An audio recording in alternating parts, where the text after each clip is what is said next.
You love everything about Exactly. Christmas. Yay! Yay. Segues. Okay. You do love Christmas, don't you? Dave, you love Oh Christmas. yeah. Yes, I do. I love Yeah. Christmas music, and I was thrilled that this book is coming out. Yay. I am. Uh, This yes.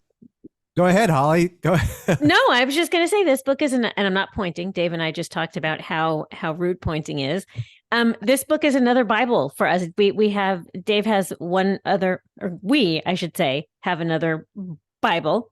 We talked to Jason Thomas Gordon. He wrote a book called The Singer's Talk, and he talked to a lot of singers, and it has really good stuff.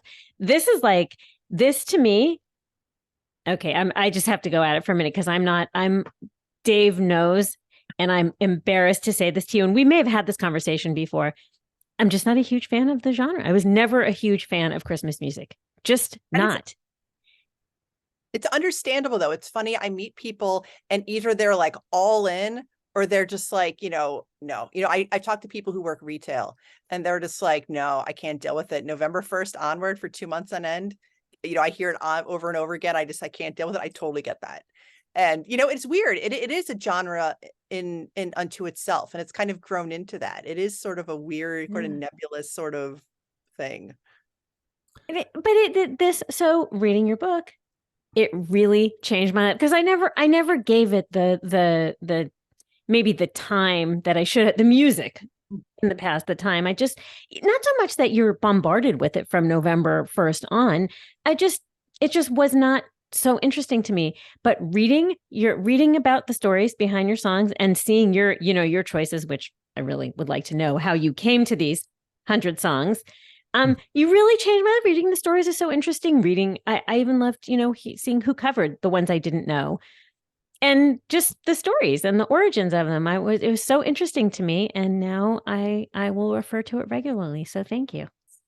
And it's funny because, half the reason why I was excited to write this book, and, that was probably the biggest thing I discovered, was that there were all these songs I've heard forever. I know them, them by heart, but I never really stopped to think about, well, who wrote them? When did they actually come about? How did they come about? I had never really stopped to go back and research that. And so when I did, it was astounding. There were so many of them that had such interesting backstories, had such, kind of convoluted backstories or even mysterious backstories. I had no idea. And so that was really thrilling for me too. Like, it gave me new appreciation for some of these songs. Yeah. If you listen to our past Christmas podcast, you will see Holly is bah humbugging the entire episode. I bring this enthusiasm to so many songs, and she's like, I don't know. Nah, doesn't mean anything to me. Well, I love it. It's like you're the Siskel of Ebert of Christmas music. I think so. In your introduction, you say the 100 most meaningful Christmas songs. What does that mean? The most meaningful Christmas songs? Oh, geez. See, I probably wrote that on the day I was writing the intro. I didn't stop to think someone was going to ask me about that. I mean, it's, putting together this book, it was challenging trying to figure out just 100. I've already told people, because I've already had people say, why was it Lowe's Just Like Christmas in there? Or where is the New Kids on the Block covers record? So very, very fair. I said I would need 25, 30 more slots to be comprehensive.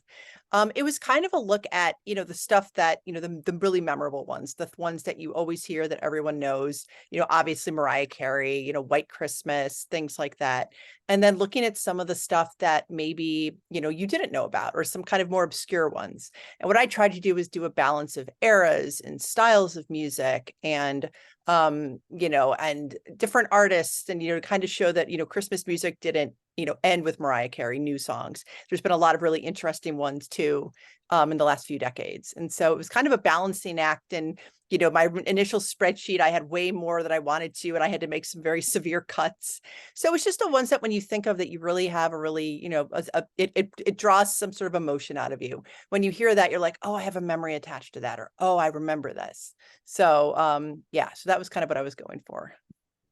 But you were also good about covering all the years. I mean, you didn't pick too many from any one particular year, and I love that it's set up chronologically. I could never do a ranking. I would never hear the end of it if I had to, like, rank the 100 Christmas songs of all time.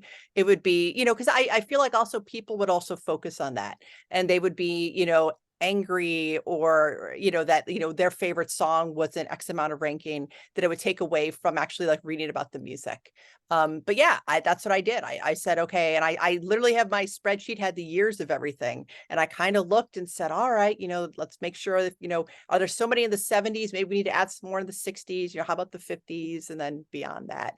Because there were a lot, like in 1970, 71, huge amount of songs. Like if there was like a Christmas boom that year, it was really interesting.